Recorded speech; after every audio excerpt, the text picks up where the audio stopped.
Ladies and gentlemen, welcome to Gnostic Media's UnSpun episode. I think this is number 74. Here with Jacob Duellman. We have a great show lined up for this evening. Jacob's been digging deeper and deeper into the work, and now he's all the way back to Joseph Scaliger. And so that's kind of where things begin, and we're going to come forward on that. You know what? Before we dive into the show, I do want to thank Kane again for sending a donation from Kane's weekly allowance. Kane is 6 years old, so thanks so much, Kane, for supporting the show. I really appreciate that. Also, thank you, ladies and gentlemen. Any donations you send, gnosticmedia.com. We really appreciate any support. Offer any support you can for Jacob Duellman. I think he's offered up his email address each week as well. Jacob, welcome back to the show. So glad you're here. You and I have been discussing all week pretty much all of this lovely new material that we've been coming across. And, you know, we've been digging from different directions and unexpectedly finding more and more reinforcement, ironically, for Anatoly Fomenko.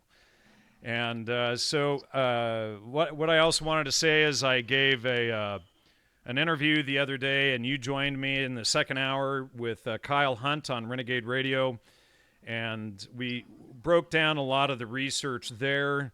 This is sort of the prerequisite ideas, sort of how we got to here, essentially, and now we're going to go into a lot more of the meat and potatoes and try to lay out a foundation of research for people to understand on who these people were that apparently faked history, how they're tying together into, you know, we found connections into the Bernays family, into the Dead Sea Scrolls, into, you know, the Gollancz, Israel Gollancz, which goes down into the Fabian Society, as we've talked about with Jacob before. So now we're actually going to be going back a few centuries and then starting to bring the research forward. So Jacob, welcome back. Thank you for having me. This is it's been quite a wild ride. I mean, where could we even begin? I mean, last week I began digging in an old dictionary called a General Biographical Dictionary, Historical and Critical. And this was I began collecting a few volumes of them over the years. They're pretty rare and hard to find, but it's one of the first biographical dictionaries ever created and printed in English. It was based off of Pierre Bayle, who is a French historian. He wrote this originally in French, and it was basically only about most notable French authors and people in history. And then I think it was Pierre Mézou picked it up and translated that from the French into English in the early 1700s. And then from there, Thomas Davidson, the publisher, picked it up, and with some fellows of the Royal Society, I'm kind of blanking off the top of my head, but I can pull up the title of the book here really quick with the names on them. They're fellows of the Royal Society, so this is worth it if you could just let me look the names quick. There's a lot of different books I have open up here, so it's going to be... Yeah, well, you got to pull up your brain. Hopefully, we're going to have to get you a new computer that has enough power to run the video program for the show and your brain at the same time. And then get a second monitor too. Okay, so it's the names are Reverend Mr. John Peter Bernard, Reverend Mr. Thomas Birch, and Mr. John Lockman. John Peter Bernard, I think, was mostly responsible with kind of editing and collating a lot of the older translations and making sure that they were correct. The Reverend Thomas Birch was responsible for adding a lot of the new English lives to the biography. So if there's any... You're talking about this biographical dictionary. About this biographical dictionary. I actually have the title right here. Wish I could share the screen.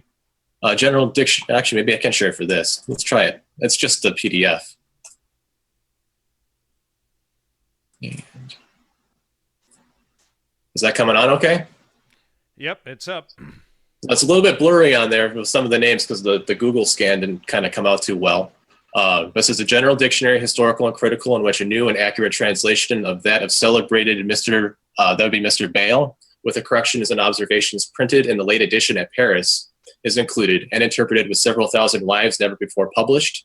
This whole, containing the history of the most illustrious persons of all ages and nations, particularly those of Great Britain and Ireland, distinguished by their rank, actions, learning, and other accomplishments, with reflections on such passages of Mr. Bayle, as seem to favor skepticism and the Manichaee system. And this is by John Peter Bernard, Reverend Mr. Thomas Birch, and John Lockman. Okay, so now we're back over these names again. Now, Thomas Birch was the one I think that was responsible. Do you need that up still? You want to stop sharing screen now? I can stop the share. All right, so Thomas Birch is responsible for adding all the new additions, a lot of the new additions and new articles into this dictionary. Scaliger was not present, which is kind of interesting because of the family's history in France. Was not included in Bayle's first dictionary, which was written in French. Then when Mézou then did his translation into English, he did not include Scaliger as well. Now, these new men, Thomas Birch, he's the first person to write this biography of Scaliger and put it into the book. And this was published in, I think volume 1 was in 1734 off the top of my head. This was published in series of volumes 1 through 10 from 1734 until 1741. So this dictionary is also kind of interesting because it was also written around the same time when Samuel Johnson was alive. And who's he? Samuel Johnson wrote Samuel Johnson's Dictionary, which is probably one of the most famous dictionaries written about the English language. His citations are somewhat hilarious at times. I definitely recommend looking up Samuel Johnson's definition of fart, because he has an interest. And what were you doing digging straight in to look up the definition of fart? Well, I was an English major in college, okay. And so one of the professors, one of their jokes was, we're going to talk about Samuel Johnson. Let's talk about his fart citations, which are actually interesting. It's some good poetry that they're pulled from. So if you want some good fart poetry, go to Samuel Johnson's dictionary. But anyway, he was a conversation. He did a lot of conversations with the authors of this book that I'm discussing now. The biography. Ladies and gentlemen, we're starting off with fart jokes. Yes, fart. Yeah, well, man, I could take this in a different direction with that too, but I'm not going to say the naughty word. We're starting to talk about the people we're going to talk about today. That's all right. Go ahead. So it's kind of a family show at times, right? Okay, so 6-year-olds in the audience. Yes. So Scaliger, the family, their articles are in this dictionary. You know what? Let's back up before we go into this, because I want to just give a little bit of a preamble on Scaliger, so that people know who he is, who may have missed the previous shows with you and my talk yesterday on flamenco. So I'm going to pull up my brain database here and just show him on screen so that people know who he is. This is Joseph Justus Scaliger, University of Paris, and he's really apparently who gave us, what is modern chronology or Scaligerian chronology, modern history as it's organized and laid out today. And he worked with a guy by the name of Denis Bataur or Dionysius Petavius, who was his student, this guy here. And so these Denis Bataur, he was a Jesuit, University of Paris, but these guys created the modern history that we see today, that is essentially the official historical record. And basically, before these guys, there wasn't much of an historical record as we see linear time in history today, like such and such happened in ancient Rome at a certain time, such and such happened at, some other time in ancient history. So he's the one who laid it all out. And then ironically, Jacob Bernays, who is the father or the grandfather of Edward Bernays, wrote Scaliger's biography, etc. And then of course Edward Bernays becomes the father of propaganda. But that's just a quick rundown on this guy who we're going to be discussing tonight, so that people can understand how he was essentially committing fraudulent and fallacious historical research. And so, using contemporary and near contemporary sources, we're going to basically be showing what scholars of his time even thought about Scaliger. So back to you, Jacob. So you just mentioned Jacob Bernays' biography of Joseph Scaliger. That was printed in Berlin in 1855. So that's over 100 years after the biography that I'm going to be reading from tonight. So just put a little perspective on where we're coming from here, is that some of the source material either comes from this book or it doesn't. I don't know. I haven't read the German biography yet, but it's just interesting. We're going to be reading from some stuff that may have been omitted in the future. In the future or in the past? Oh, biographically in the future for Scaliger and his history. Got it. Yeah. All right. So where shall we begin? Let's start with his father, Julius Caesar Scaliger. And now Scaliger, well, I might as well just start reading it. Well, okay. And do you want to just remember you can share your brain database or whatever whenever you need to? Yeah, I think we had some video problems with that one, though. Let me see if I can pull it up here. I have Julius called up on the window here. Oh, shoot. I just started Skype. Now this is going to cause a problem. All right. Well, just cancel that. We're going. We're fine. All right, so here it is. Is that coming through okay? Yes, it is. All right, great. It's working tonight. All right, so that's Julius Caesar Scaliger Bodone. You can notice that there's the last name there that doesn't fit, and his Scaliger is in quotes. We're going to get into that now. So reading from this dictionary, volume 9, you will not find this book online. The scans only go from volumes 1 through 8 and volume 10. Volume 9, I spent weeks trying to find this, and I can't find it. I mean, even before I knew that Scaliger was in this and I wanted to just collecting this dictionary, I couldn't find this book. But then luckily on eBay, I was able to find an edition here in Tennessee.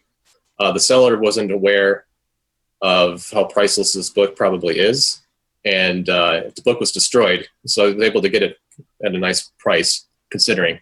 Basically, it was a bunch of loose pages, et cetera, right? The binding is pretty much coming apart. There's no spine to it. The cover's detached. Both covers are detached. Most of the sewing inside is also coming apart. But it's kind of interesting to look at it from a historical perspective if you like books, because you can see how a book in the 1700s was bound by kind of looking at the size and seeing how the string was attached and sewn through. Interesting, but not necessarily where we want to go tonight with our discussion. So this book, I started paging through it, and what's interesting is there's a little finger pointing like this next to the name, and that's how you know it's a new addition to the dictionary. And it starts off with this: Scaliger, and then in parentheses, Julius Caesar, is said to have been descended from the ancient princes of Verona. And then this goes to a footnote here, and this book is very famous for its footnotes. Most of the content is footnote. There's barely much of a biography because everything goes into the footnotes and details everything there. So Julius Caesar Scaliger is said to have been descended from the ancient princes of Verona and was the son of Benedict Scaliger, who commanded for 17 years the troops of Matthias Corvinus, king of Hungary, to whom he was related, and Bernice Ladronia, daughter of Count Paris Magnus. He was born at Ripa, a castle in the territory of Verona, April the 23rd, 1484. He learned the first rudiments of the Latin tongue in his own country, having for his preceptor John Jocundus of Verona. And when he was arrived at his 12th year, he presented to the Emperor Maximilian, who made him one of his pages. He served that emperor 17 years and gave signal proofs of his valor and conduct in diverse expeditions in which he attended his master. He was present at the Battle of Ravenna in April 1512, in which he had the misfortune to lose his father and brother Titus. He conveyed their bodies to Ferrara, where his mother resided, who died some time after with grief. His father dying in narrow circumstances, he was soon reduced to great necessity, which made him resolve upon entering into the Franciscan order, upon which account he went to Bologna, where he applied himself vigorously to study, especially to logic and Scotus's divinity. But soon changing his mind with regard to becoming a monk, he took arms again and served some time in Piedmont, where he distinguished himself by his extraordinary valor. Now this is now it kind of perceives in a little bit. You want to stop sharing, or? Oh, I'm still sharing. I'm sorry. I was looking off on this. I was looking off on the side. Interrupt you there while you were reading, so go ahead. You weren't missing much. I was looking like this on my iPad. Yeah. So there's the little tiny window for those who were wondering.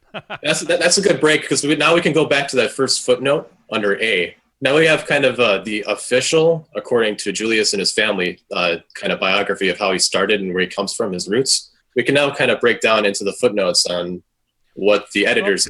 Just to interject and interrupt you for a second, I find it amusing, interesting, worthy of notice that, you know, Joseph Scaliger is Julius Caesar, and then his father is, what did you say, Titus, or, you know? No, Julius Caesar is the father. Is Joseph Scaliger's father's name is Julius Caesar. Excuse me. And then his brother, I think it was his brother's name was Titus. It was kind of weird because the way it was worded, it could have been his brother, could have been his father.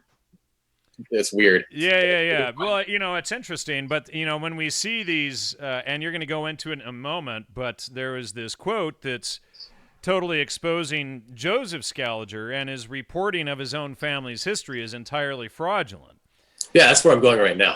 Right. You know, so, but what I'm saying is, here's the guy who fakes all of this history, and then is it irony? Is it coincidence theory that, you know, the historical figures that we often investigate are named after his own family? Is, you know... That's kind of weird. The apple doesn't fall far from the tree in this family. Well, let's get into that quote. Yeah, let's just dive into it, because there's a lot to go through here. So under footnote A, now I'll go back and read that sentence again so you guys have it fresh in your head. Scaliger, Julius Caesar, is said to have been descended from the ancient princes of Verona. Footnote A. Now we shall proceed to the footnote.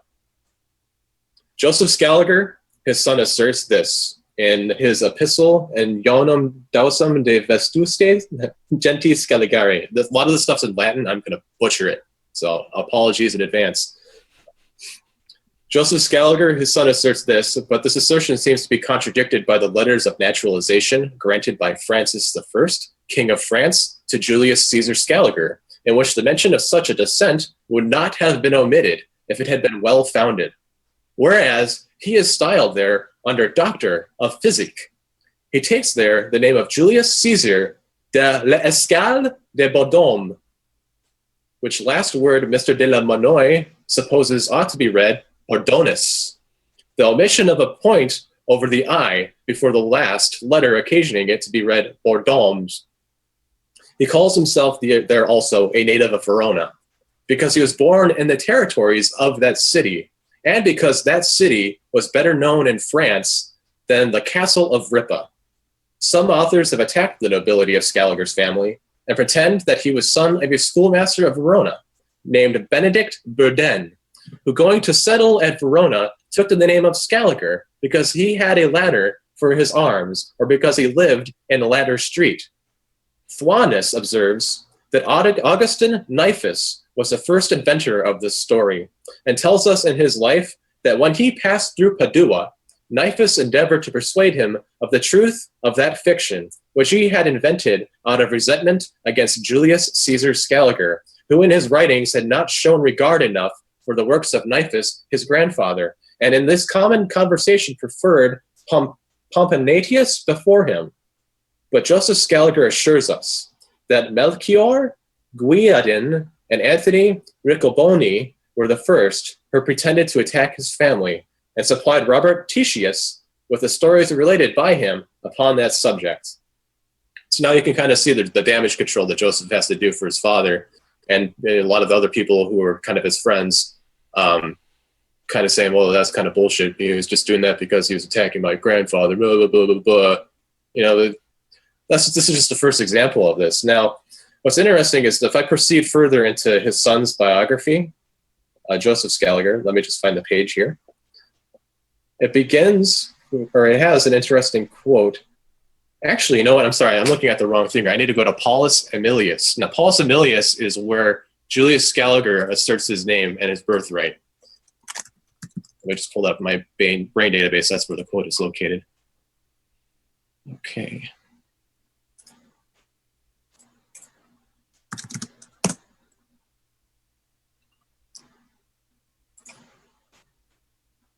Okay, so I'm just going to start. It's just a sentence from Paulus Aemilius' biography that'll lead us into the footnote that talks about our subject. It says, some notice must be taken of a work which Julius Scaliger ascribes to him, and the bustle that Scioppius made on that account. My computer's just running a little slow. I'm zooming in so I can read the footnotes. They're very tiny. I mean, you have to work for it. Okay, so Julius Scaliger boasted his having seen a book containing the history of the family della Scala, and which was translated into beautiful Latin by Paulus Aemilius. Now I'm going to skip the Latin and just go to the English translation, just to save your ears. Those titles of Count and Marquis that are now so common were not then known, nor did the authority of the Scaligers then flourish. Would you have me assert our annals, which being rude and barbarous, as was the complexion of those times, were drawn up in the most beautiful Latin by Paulus Aemilius, that worthy man and eloquent writer? Joseph Scaliger relates this more at large in a letter written by him in 1504 on the antiquity of his family. By the wild havoc of time, the malice of enemies, and the ignorance of writers, a great number of memoirs relating to our family were lost, so that the name of Scaliger would probably have been extinct had it not been for Paulus Aemilius of Verona, that most eloquent writer and preserver of antiquities, who having found in Bavaria very ancient annals of our family, written, as he himself tells us, in a coarse style, he polished and translated them into Latin. From this book my father extracted such particulars as seemed to reflect the greatest honor on our family. He had not leisure to go through with the rest, which I wish, however, he could have done, and had left me the labor of publishing it. He also speaks of it in the first edition of his commentary on Catullus in 1576, and in the second anno 1600. But in such a manner as, with regard to certain circumstances, does not agree with what I have cited on his letter. De vetustate and splendor gentis Scaligeri, i.e., of the antiquity and splendor of the Scaliger family. Scioppius is an intimate friend of Joseph Scaliger. His real name, not his Latin name, is Gaspar Schulp. So Scioppius insulted him. Let's talk about that, because apparently they were also, creating Latin pen names, nom de plumes for themselves. Oh yeah, not only that, but Joseph Scaliger has a few of them. I have one listed on my brain database. There's another one, and I'll read as we go through some of his footnotes. It seems like that, and it's always like when he gets attacked or he gets criticized, he'll then create a pen name, and then he'll go and he'll attack his attacker with that pen name, rather than coming and approaching him head on with his own name, which is what an honest man would do if he was attacked. But instead, he creates a different name and then goes on. So it's like these online trolls who can't handle a straight argument, and then they'll create a fake avatar and then go and attack you under that on Facebook or something. Yeah, I just realized my volume was way low, so I apologize. I meant to check that earlier. So so these are like the first trolls that you're finding. I mean, why, if you're an honest man and you stand behind your work, why do you have to go and defend yourself by creating a different name and attacking the person, rather than standing up for your own work and backing it up? I mean, that's not something a scholar does. That's something that a troll does. And, this is kind of what we're So it's like Joseph Scaliger almost invented online, or, trolls. In a sense. I mean, if you look at the education of them, now, Joseph Scaliger, which is interesting because we're seeing him defend his father. Now, when he was about age 13, he was sent off to boarding school with his brothers, but about at age 13, the plague had gone through the area where they were living, so the family took them back. Now, at this point, Joseph Scaliger was taken under his father's wing, and he was taught by Julius Caesar Scaliger, pretty much only. I mean, he had to write Latin verses. Actually, now that we're kind of going here, I have a different biography from a cardinal I could pull up. Somebody is just stating that they have no idea what we're talking about. I tried to give a little recap at the beginning. Can you just try to encapsulate for the audience where we're going very quickly? If you just kind of walked into the show and you missed the beginning, what we're talking about is Scaligerian chronology. Now, Joseph Scaliger is the person who kind of laid the foundations for chronology. And chronology is where we get, the modern layout of history that we all assume, ancient Rome was 2,000 years ago, or, up to, 900 BC, 900 BC, something like that, and Israel and all of this stuff. And the layout of Europe and what happened and when, all of the official historical record, all of the linear, quote-unquote, history that we've been fed through high school, university, etc., was created and laid out by this guy, Joseph Scaliger and Denis Batavius. And what we're showing is that these guys were frauds and faking this stuff. So Jacob has been digging up the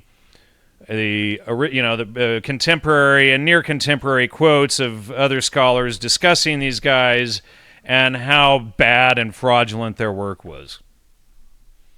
Yes, that's pretty much. I think that's a good way of stating it. So we're going through this biography. I'm looking up Joseph Scaliger, trying to find this quote from a cardinal that basically called him dull as a child and was not very exemplary, but I can't seem to find it at the moment. So what we're trying to do is we're going through Joseph Scaliger's biography. We don't have much information on him before 1855, and in 1855, Jacob Bernays, the grandfather of Edward Bernays, wrote his biography. So we're kind of seeing these... Let's explain who Edward Bernays is for the audience who doesn't know. Edward Bernays is the father of propaganda and spin. He worked with Gordon Wasson, who helped kick off the psychedelic revolution, etc. But most of the propaganda tactics and spin tactics that we know of out there today are from guys like Edward Bernays. Yes. So we're kind of seeing here now that we were just talking about trolls and creating pen names and pseudonyms, and now we're kind of seeing Edward Bernays and propaganda and kind of influence people's minds. What we're seeing is the actual linear history of the trolls and the propagandists and how they operate, going all the way back to Joseph Scaliger and Denis Batavius. Yes. So what we're kind of trying to do is create a chronology of trolls. Yes, exactly. A chronology. That's a chronology of propaganda, essentially. So, but a real chronology that people can now go out and fact check, whereas since these clowns, nobody's been able to do. Yes. So Joseph Eustace Scaliger was born in Agen in 1544. And made his school studies at Bordeaux, where he was only remarkable for his exceeding dullness, having spent 3 years in a fruitless, though painfully laborious attempt to master his first rudiments of the Latin language. And then it says, these clouds of morning, however, were but the prelude of a brilliant day. And this is from the life of Cardinal Mezzofanti. And that was from 1858, which is just a little bit after Jacob Bernays' biography of Joseph Scaliger. So, where were we before this? We were just talking about Scioppius. Exactly. We're talking about Scioppius and his friend. So let me pull it back up, that PDF. And we were talking about how Scaliger created a pen name. You gonna share screen, or what are you doing there? I'm just reading straight off the page. Unless I want to kind of read with me, but it's dull and blurry and not really easy to read. Why don't you share it just so they can so that way the doubting Thomases can see exactly what we're looking at. Okie dokie. Let me just... Sorry, I have a slow computer, so it scrolls really slow. Ladies and gentlemen, donate to Jacob so that he's been spending all of his money on these books to help us understand this stuff, so he could really use a new laptop donation. Yeah, that would be fantastic, but we did actually get one guest a new laptop once so that she could come on the show. Was that Kathy Morgan? It was Kathy Morgan, indeed. Yes. And we should have her back on again sometime soon, too. Yeah, we've been meaning to talk to her. Hi, Kathy, if you're listening. She usually listens. She's usually in the chat room. Hi, Kathy. Don't worry, I'll get your email reply to you. I'm very busy. Yeah, okay, let's just stay focused. Okay, so I can't find my place now. All right, you were looking for the quote there in the stuff. You still haven't shared screen, by the way. Yeah, I just want to find where I am before I share screen because it's just there's too much. So you can bumble privately rather than in public, but it's still to us it's the same waiting here. So, but God, this is so weird. I can't find my spot. The answer to 1984 is 1776. Bad joke for the ones who get it. Sorry, I don't get it, Lee. Well, let's just continue on. If you can't find it, let's. Okay, you got it. I'll just pull up the screen just so you can see it. Okay. So, all right. All right. So I believe we left off. Let's see. He also speaks of it in the first edition of his commentary on Catullus. I think that's kind of where we stopped. But in such manner as this, with regard to certain circumstances, does not agree with one side and side. Okay. So of the antiquity and splendor of the Scaliger family, Sciopus insulted him in the most cruel terms upon account of these little variations, and asserted further that whatever the two Scaligers advanced relating to this work of Paulus Aemilius was all imposture. Among other reasons, he employed these that no mention was made either of the place or pretended that the manuscript was found, nor the name of the person who possessed it, and that such authors as had searched with the greatest care the Bavarian libraries had never met with those annals. Yeah, that's a pretty damning quote there against, Scaliger. And it continues on here. So now there's some more Latin that goes on, and it says, I believe, let me just make sure I got the author correct, because there's a conversation that's going on between these two men. So, let's see. I don't think they said the author here, which is kind of unnerving. Oh, geez. See, this is why. Yeah, well, yeah, your computer's getting overloaded there. That's the problem. Yes. Okay, so this is from Joseph Scaliger. I can see the citation down on the bottom at number 43. Okay, so being a little curious, I have thought proper to make some inquiries about Paulus Aemilius. First, is it likely that Aemilius was ever in Bavaria and understood the oldest German language? Now you got to put your fallacy caps on here because he's trying to discredit Sciopus. And this is on the right side of the page, ladies and gentlemen. Yes, it's right here. There you go. And in what corner of Bavaria did he find those annals of the Scaliger family when they had escaped the utmost diligence of Aventius, Hundius, Lysius, and even of the Bavarian Scaligers themselves? Was it possible that the illustrious Marcus Valserius, governor of the city of Augsburg, that singular ornament of the age, could not have discovered those annals in some place or other? Has any man once heard the least thing you say that there were 4 books of Catullus, of that of Aemilius?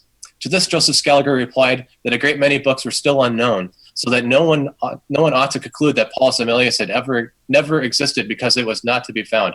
Okay. I hope you guys kind of understand that. So I was reading a quote from Sciopus. Okay, let's minimize the. Let's get rid of the share screen now.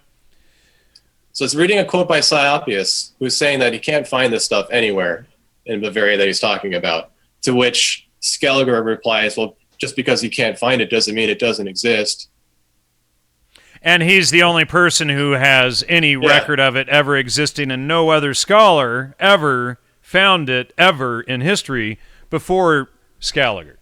Yeah, so he's trying to find this document and he can't, and he's claiming that it's so bizarre that Scaliger could just get away with these things. It's like, well, you can't find it doesn't mean it doesn't exist, therefore you're wrong. Right. Well, and when it's the onus of proof, obviously falls on Scaliger to prove the authenticity of this document, rather than saying, "Oh, you don't believe me? You're wrong. That's just." You don't believe in the little green fairy on my shoulder. You're not spiritual enough. Yeah, and if you look at if you kind of go on their biographies, even like on Wikipedia, you can kind of see just like their basic education, and generally it's logic and rhetoric is one of the top things that are put on there. Never grammar, but logic and rhetoric. So you can kind of see that this is kind of like sophists at play, where they're just trying to prove themselves right. They're not trying to show and prove the truth. They're just trying to win arguments. And what we're seeing here is just a battle of arguments, not truths. Yeah, exactly. Well put. And these are the guys who are responsible for transferring. It's like it's a sophist battle of bullshit, and Scaliger's trying to prove that his bullshit is the best bullshit, and everybody should believe it and, step in it. Yes, pretty much. And we can continue on because there's more to this story as we go further. Would you like me to share screen as I read along? Sure. Okay, so sharing screen. Okay, so we left off. There you go. Basically right here at the end of the quote. So we'll start back up where Joseph Scaliger replies to Scioppius. To this, Joseph Scaliger replied that a great many books were still unknown, so that no one ought to conclude that Paulus Aemilius had never existed. Paulus Aemilius had never existed because it was not to be found. He proved Scioppius guilty of an untruth. For Julius Scaliger had not declared that Paulus Aemilius had translated this work from the German language. Now there's some Latin here, but it gets translated below. Just going to scroll down really quick. I ask whence do they infer that Julius said that those annals were written in the Bavarian tongue? But it may not be improper to consult the verses of Julius. We find them in the little book of the Subversion of Kingdoms. Interesting title. For Paulus Aemilius says that both are mentioned, extracted from the book, which, he relates, was by him polished, justly from the Latin, written Bavaria. These had been omitted by Torelius Serrania. Now, it is plain to a child that Julius called that book of annals Bavarian because it was wrote in Bavaria and found in that country by Aemilius. Not that it was written in the Bavarian tongue. What better interpreter can we give of Scaliger's words than Julius Scaliger himself? Thereupon, Joseph Scaliger quotes his father's words, which we introduced at the beginning of this remark. Scioppius did not deny, but he was mistaken in this, but asserted that this was not a considerable article in their dispute. And I will read, I have to zoom in a little bit closer here because there's a smaller footnote to the side of the footnote. Part of my computer as it slowly crawls to it. And I have to move my screen over. All right, so this is Scioppius, going back and returning to what Scaliger just said about how the book wasn't written in Bavarian, it was written in Bavaria, therefore you're wrong. Scioppius wrong about the Scaliger family not being Scaligers. I grant you that your father's words, by which he says that Aemilius translated into Latin the Bavarian annals, were so rightly understood by Scioppius, which however may still admit of dispute. But I deny that Scioppius introduced them as though they were the subject he designed to contend about. So what's interesting is the guy is saying like, yeah, he might have been wrong about that, but that wasn't his argument. He was talking about something else entirely. So why are you trying to shred him to pieces about something that wasn't even the argument? Why don't you approach his argument, Mr. Guy who has to write in pseudonyms instead of approaching the person who's... Yeah. Are you going to be continuing with this quote, or do you want to unshare screen? Okay. It'll end right here. So I just finished with 47 and pretended that he was not able to answer his other questions. I shall conclude with the following remark. Paulus Aemilius was one of the heroes of Julius Scaliger, who complimented him with a little poem conjointly with Torelius Serrania, who inferred this poem in a work called Heroes. So Julius Scaliger wrote a poem about Paulus Aemilius, calling him a hero. I can't find the poem. I'm still trying to find that. It might not even exist anymore. Who knows? Or if it does, it might be a priceless book that I will never be able to afford. And Bill Gates's bomb-proof book archives. Yeah, or it's buried down in the Vatican. You never know. Right. So what's interesting about this is he's trying to immortalize this person who wrote this tract that Scioppius can't find to check the work. So he's just trying to cement this person's name in history a little bit further by kind of talking about him in his annals. So it's almost like he's just kind of adding a little more glitter to his name. Right, and manufacturing, again, a history that didn't previously exist and then tossing it back. But he's not doing it in the sense that he and Dennis Batavius did, doing it at 333 1053 and then 1800 years. He's just tossing it back, a generation or two into his own family and trying to fluff up his own past with BS. Yeah, I mean, it's just that's the way it kind of looks like it. And there's some interesting citations if you go under Julius Scaliger and Joseph Scaliger, where they kind of talk about how they don't really quite... You want to get rid of the share screen or no? Yeah. We're done with this page. Paulus Aemilius is now concluded. we'll probably go up to Joseph Scaliger next. But what's interesting about Julius is like he would omit and take poetic license when he would translate manuscripts from the Latin. I think Horace might have even been one of them. He translated Aristotle's love poems, and he brought those manuscripts out. So it's kind of interesting that Julius Scaliger is associated with those. I think now they're not even attributed to Aristotle, if I remember correctly. After my studies, I just briefly only spent a few minutes on that topic. If I remember correctly, Aristotle's love poems were falsely attributed to him, and Julius Scaliger was associated with that a long time ago. Yeah, and if you look at just deleting, as Fomenko suggests to do, this 1,000-year dark age, you have a wholly different picture of chronology and history, and you collapse 1,000 years out of that, and, the timing of Aristotle and Plato and all of these people is then totally different, and then we have Scaliger and these guys messing with the official history and the translations and people's names and everything else. Not only that, but they also take these Latin names, and it's like that. That's like the Latin revival. I mean, we're talking about the Renaissance at this point, and then you look at the architecture, the classical Roman architecture is starting to kind of come up at the same time, and if you don't, you're probably thinking the same thing here. Well, no, what I'm thinking is that, in a sense, they're MK Ultraing other scholars with this crap.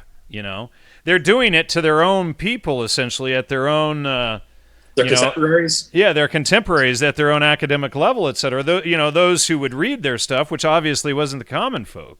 Yeah, like if you look at, I remember in chapter 1, I think it was chapter 1, Fomenko was talking about Aristotle and Plato not being actually that. It's like Platon. And what was Aristotle? I think had a G name though. I can't remember. Yeah, I'll have to. I can't remember either. But yeah, he talks about that, and he suggests. He doesn't say. He suggests that Plato was really this guy, yes. Platon, this scribe or scholar or whatever he was, in the 14th or 15th century, I forget.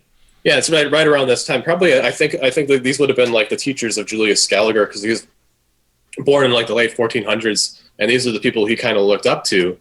And as someone who is accused, I don't think we can verify it, but he's been accused. You can even see the citation on Wikipedia of being a student of the University of Padua.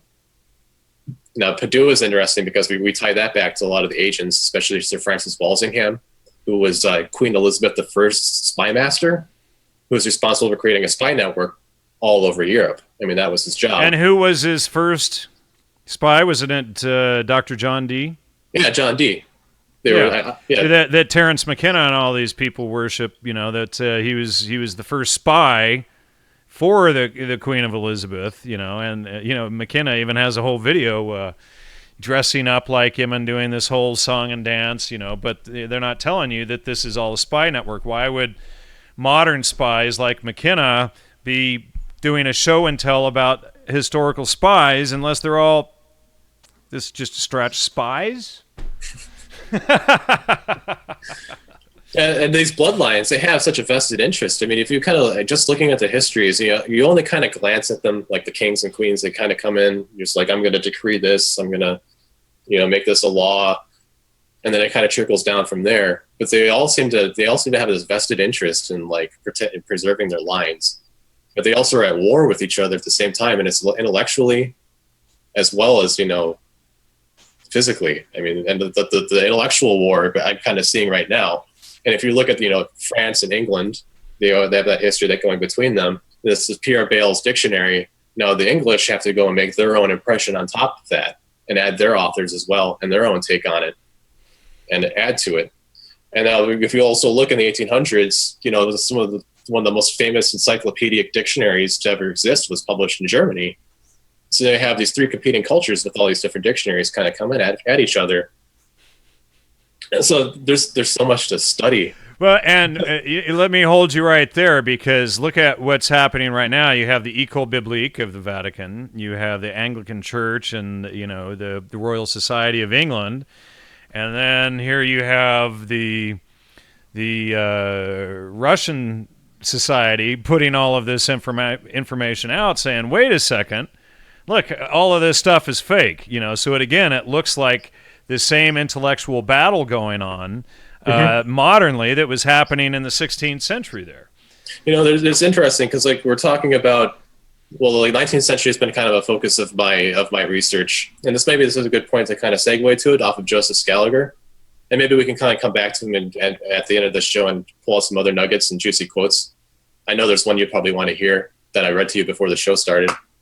But let me just absolutely, we definitely want to get that in, even if we got to go over time. So, okay, so let me just find the actual citation because he did some work on the New Testament, and I have to pull it up off of my iPad here. Was it XII?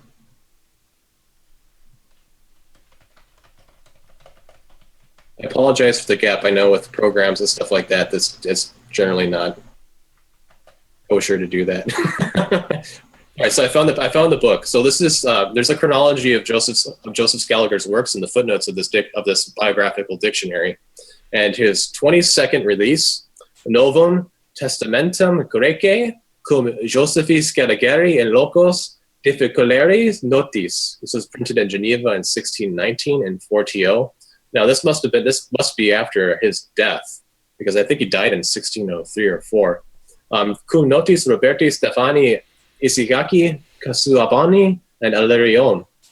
This is printed in Leiden and Elsevier in 1641 in Aphio. All right, so there's a bunch of different names here, but we'll just get down to the quote. So in Critique Sacri, Monsieur Simon in his Histoire Critique observes that the notes upon the New Testament published under Scaliger's name are so few and so inconsiderable that they did not deserve a place among the critical commentators. There are a few of them worthy of that learned man who had not applied himself to that study. So this must be an edited edition of the New Testament with Scaliger's notes added to it. But the people who read it and reviewed it, called it just a bunch of bull because he never really ever studied the New Testament. So it's just kind of interesting that his name is associated with something that's probably tied to biblical archaeology and the history of the Bible and trying to relate it to geographical locations. That's probably a whole other path you could go off onto, or maybe some nice soul out in the audience will want to track down all of those citations, and we can find out what happened there eventually. Well, what's interesting about the New Testament, and this biblical archaeology, if we kind of want to go back up to my research in the 19th century, is that I was reading chapter 1, and I was going back over some notes that I had in there in Anatoly Fomenko's book. Let me just pull up my brain because I have the passage actually written down inside of there under, under Jericho, I believe. Yep, it was under Jericho. So this is I'm going to read a few paragraphs from History, Fiction, or Science from Anatoly Fomenko, page 39 to 40. The Bible lists a great many geographical locations that the people of Israel visited during the 40 years of wandering after the Exodus from Egypt. The archaeologists still fail to find these locations where the Scaligerian history places their biblical descriptions. Wright says that few sites on the way to Mount Sinai can be identified with any degree of certainty. V. Stade wrote that, quote, checking the itinerary of Israel has as much sense as, say, tracking the way of the Burgundians, returned from King Etzel, as described in the Nibelgulinde. The Egyptologist W. Spielberg quotes this statement, saying that we can still sign under every word of Stade's, and the depiction of events follows the Exodus. The listing of the sites where stops were made, the crossing the desert, all of this is fiction. Many sites that were considered to have been on the itinerary of the Israelis were excavated thoroughly and intensively for a long time now. No traces have ever been found. Now, this next paragraph I'm going to read is where it connects to my research. The biblical account of the destruction of Jericho is well known. One of the Arabic settlements in the Middle East had been arbitrarily identified as the biblical Jericho, whose walls were destroyed by the sounds of the horn. The horn is interesting too, because you just laughed because I know you're thinking Saturn too, like I am. The settlement has been subject to thorough excavation since the endeavors of Sellen, Wetzinger, and Garstang in late 19th century. Now, Sellen, Watzinger, and Garstang, interesting names, especially Garstang, because he is one of the founders of the British School of Archaeology in Jerusalem, which was co-founded with, I believe, Sir Frederic George Kenyon and Sir Israel Gollancz. didn't take us to get right back. And of course, we've already discussed Israel Gollancz in the previous shows with Jacob, and that Israel Gollantz's nephew was Victor Gollancz. Victor Gollancz, who was the printer for the Fabian Society and for Aldous Huxley and all of those frauds that bleed right down into MK Ultra. Oh yeah, I mean, this mass observation. Thomas Harrison has a few books underneath him. Right. So it's just interesting. We're coming right back up in here, and Flamenco, he likes to talk about how in the 19th century, this is kind of where everything kind of solidifies, and you're kind of seeing where history is kind of being the standard is being set. And if we're going to try to find where the standard's being set, who was the empire at that time that had the most global control? Well, it's the British Empire, and we can see that. These people, associations are, you can go so deep with it. I mean, John Garstang, I'm just going to click on his name. Should I go on a share screen here so you can kind of see Sure. On my brain database? So right now I have John Garstang called up.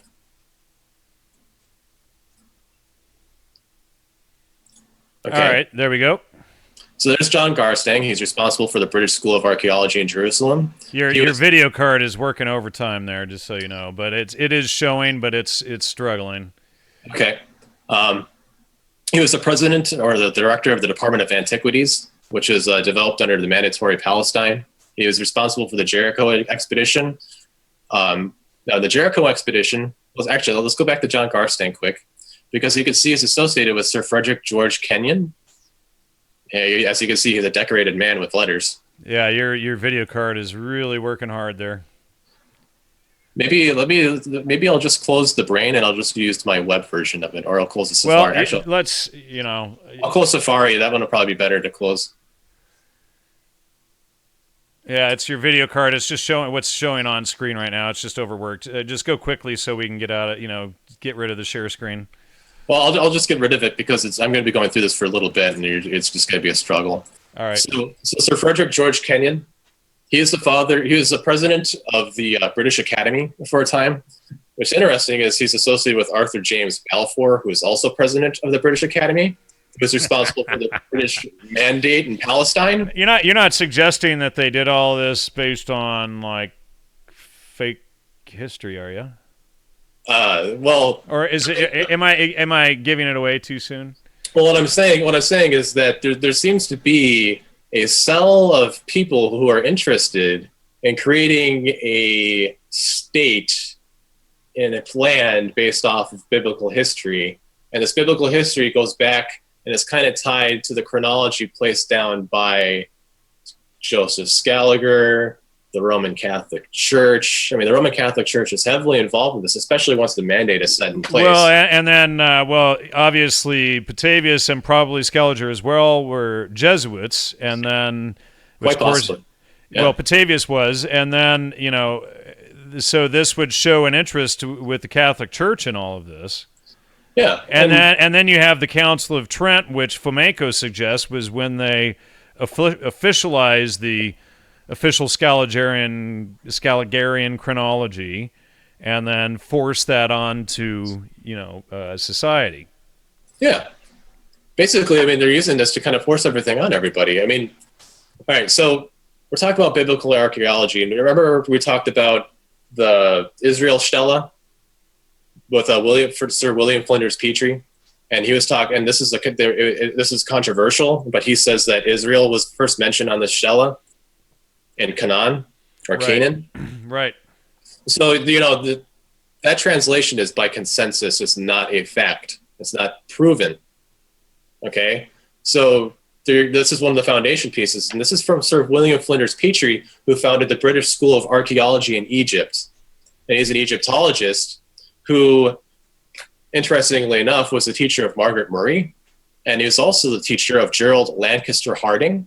And Gerald Lankester Harding was one of the people who worked with Father de Vaux to create the team for the Dead Sea Scrolls, which it also helps solidify this idea that there's a historical basis of the Bible being in Palestine. Right. And then Allegro And of course, I'm Allegro's publisher, and Allegro was one of the original 8 on the Dead Sea Scrolls team. So Allegro puts together his own private team, and he goes around and digs in the desert and tries to find all of this stuff that's laid out in the Dead Sea Scrolls and the Copper Scroll, and writes a book on it. You know what he found? Nothing. And I think Allegro was legit, and another reason why I think Allegro was legit and believed the historical veracity of the Dead Sea Scrolls, and I was talking with his daughter about this the other day, but I think what happened was, after enough years of research on the Dead Sea Scrolls, he's seeing all of this Bacchanalia stuff, all of the Dionysian worship that's embedded in it. And he's like, wait a second, the Bible is covered, these ancient documents, when we go through this, is covered with this Bacchanalia drug sex worship stuff. And then he comes out with it, and they go ape shit attacking him, that, he's completely lost his mind. But in Chapter 7 of Fomenko's Chronology 1, he argues that the Catholic Church had to create the Dark Age to make it look like the Bacchanalia and the drug pagan worship throughout Europe was ancient history, and give the illusion, and to cover up when the Inquisitions really were. He argues that it was like in the 15th or 16th century when the Inquisitions happened. So they create this Dark Age to shove history back so that it makes it appear, from the Saturnalian Chronos chronology point of view, that this is all ancient history. And then they have the Council of Trent, they rewrite everything, they present this new view, and then Allegro's like, looking at these Dead Sea Scrolls going, wait a second, who is one of the guys who led the attack on him was Father de Vaux from the École Biblique. Right. Yes. And they get Allegro thrown off the team, and Allegro, they're having a conniption fit because Allegro, he's working with King Hussein of Jordan, and he's like best friends with King Hussein, and King Hussein's funding him. And then they're like, well, oh shit. And they have this little thing called the 6-Day War, and they take over all of King Hussein's stuff where the Dead Sea Scrolls are. So I think it's highly possible that John Allegro and King Hussein were inadvertently responsible for the 6-Day War because they had to hush up what, Allegro and King Hussein were finding and putting out there, So it makes this whole other interesting story. And Allegro, Father de Vaux of the École Biblique, I used to have all the members of the Scrolls team in my head. I can't think of them right now. Father Millick, John Strugnell was Strugnell is who came in from Oxford replacing Allegro, and then of course he railed on Allegro some more. But if we can imagine that they manufactured the Dead Sea Scrolls and then planted them, and then Allegro does the search in the desert, publishes a book on it, doesn't find anything.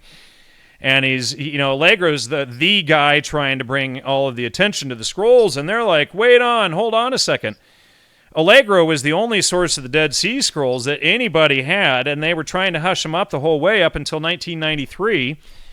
And then you have Dr. Robert Eisenman at the University of Cal State Long Beach here in California, who then, working with the Huntington Library and Israeli sources, then circumnavigates the Dead Sea Scrolls team and has the Dead Sea Scrolls published. And Allegro is right there in the center of this, and Allegro's like, wait a second, it's all fertility drug worship. So when we look at this angle and why they needed to hush Allegro up in view of chronology and this possibility, it makes a whole lot more sense of why they attacked Allegro. So we're already at the top of the hour. So go in and read these quotes, and we're already going overtime here. So it's not our first time. But before I go to the Scaliger quote, while we're still on this. I have this speech by Father de Vaux called Archaeology et les manuscrits de la Mer Morte, which is the manuscripts of the Dead Sea Scrolls. This was a speech given at the Schweik Lectures of the British Academy in 1959. So this is like in the heat of when Allegro was trying to get everybody to start publishing, because he's like, hey, I have all this stuff. Let's get going. Let's do the Copper Scrolls. I want to do the Copper Scrolls. So this was given at the British Academy. And Constance Schweik is the daughter of Leopold Schweik. And she created the Memorial Fund, and she's one of the primary funders of the British Academy. And when she created that Memorial Fund, one of the things that was part of it was that there should be lectures given about proving the biblical history. So, we're looking at biblical archaeology, and we're looking at Palestine. We're looking at these groups, and they're associated, and they go back all the way, even back to the 1870s, before Israel was even started. And you can see that they're laying the foundations for trying to create this state. And it's, it's not, these aren't light words to say, but all the evidence just keeps kind of pointing back to Israel being a fabrication. Like a complete one. Yeah. And like I those are words that shouldn't be said lightly. Yeah. But it appears that the evidence is really going in that direction, and so this is really important stuff that it's not like my channel's not already shadow banned. How do you shadow ban a shadow ban channel? I mean, yeah, you just started to get kind of meta there. So you said you wanted to go back to those quotes. Now we're talking about trolls earlier, and about people who attack Scaliger and him using pen names and stuff like that. Well, there was this man, let me just find the page. Okay, so there's a footnote all the way at the end. This is one of the final books of Scaliger's, and this actually precedes a really extensive notation on Scaliger's chronology by the editors. It is actually kind of interesting to read, but I don't know if you wanted to add the time to that. But this is David Perius on Scaliger's chronology.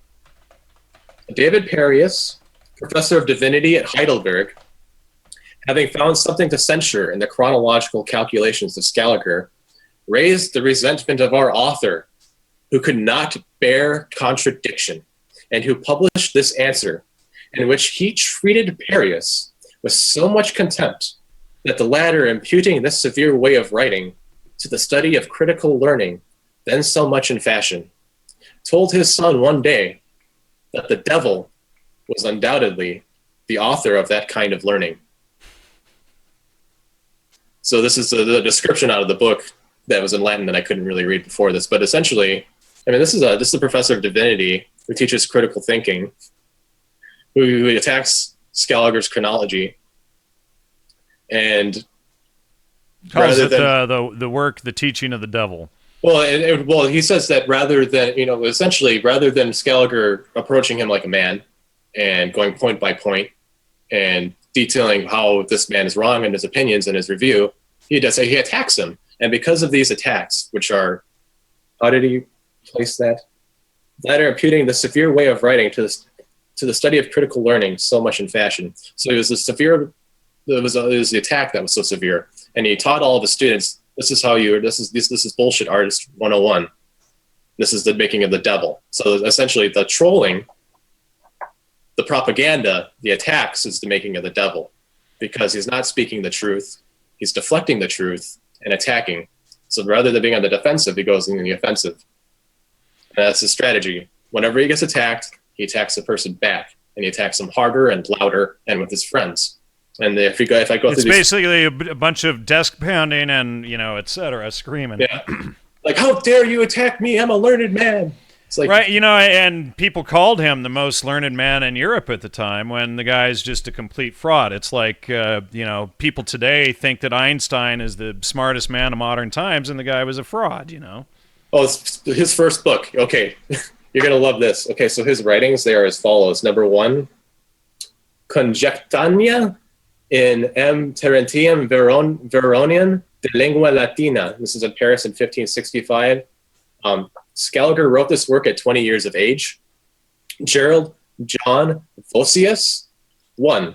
observes that, that's just a footnote, observes that his conjectures are too bold, and he did not act sincerely in suppressing the ancient readings, which he met within the manuscripts of the author, or which he met in the manuscripts of the author, and adds that Peter Victoria said that Joseph Scaliger was born to corrupt the ancients rather than to correct them. Now, let me say that again. Gerald John Vaux observes that his conjectures are too bold, and he did not act sincerely in suppressing the ancient readings, which he met with in the manuscripts of his author, and adds that Peter Victoria said that Joseph Scaliger was born to corrupt the ancients rather than to correct them. I mean, that's like 20 years of age. And right off his father's education. Now, too. Just so the audience knows, this is nothing that we have found yet in any of Fomenko's work. This is stuff that Jacob has gone out and found on his own and pulled up that actually entirely substantiates what Fomenko found using mathematical algorithms and discovering phantom histories. Focusing in on Scaliger, and now we're finding all of these contemporary sources that also concur with Fomenko. So, now we're laying a foundation, and we haven't even given this information to Fomenko yet.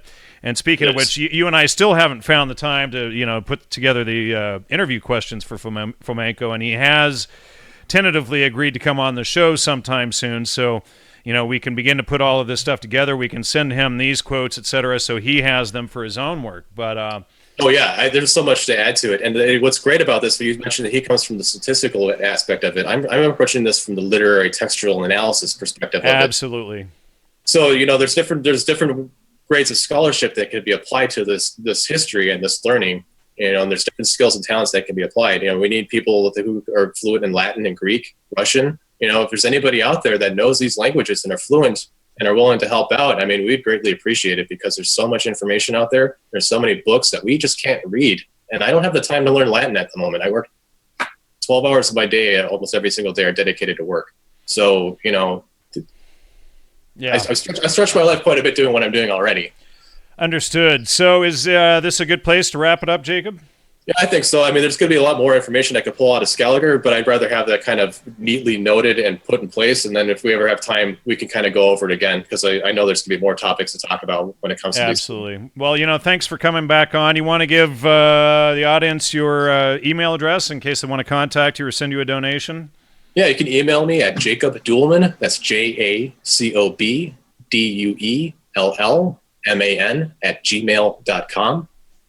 Any kind of support would be greatly appreciated. I've put a lot of time and effort into collecting books and rare books to try to kind of understand what's going on with this history. So any support would be greatly appreciated. And likewise for the show, if you like and appreciate what you hear, please support the show. We survive on donations. I just had to throw down a whole bunch more money yesterday on a new web server. I still haven't gotten the main server here taken care of. As you and I talked about last week, I got new hard drives into it. That was all I could raise on the donation front for that. So I'm going to have to replace that soon. But all the support and donations we could get, we should do a whole show just on like a fund drive front one day. Well, I actually have an idea for that. We've been talking about doing a Grand Tartary poll. Absolutely. Well, and we can just do that at any time. We don't have to do that on a planned Tuesday. So any free time, we can just do a live show. So we'll do that soon and have fun just, digging through the citations on Tartary and finding what we can. It'd be a good fundraising drive when you think about it, too, but that's plenty we could talk about some other time. Sure. Yeah. All right. Well, Jacob, thank you so much. Everyone in the audience, much appreciated. See you next week, and talk to you soon, everybody. Take care.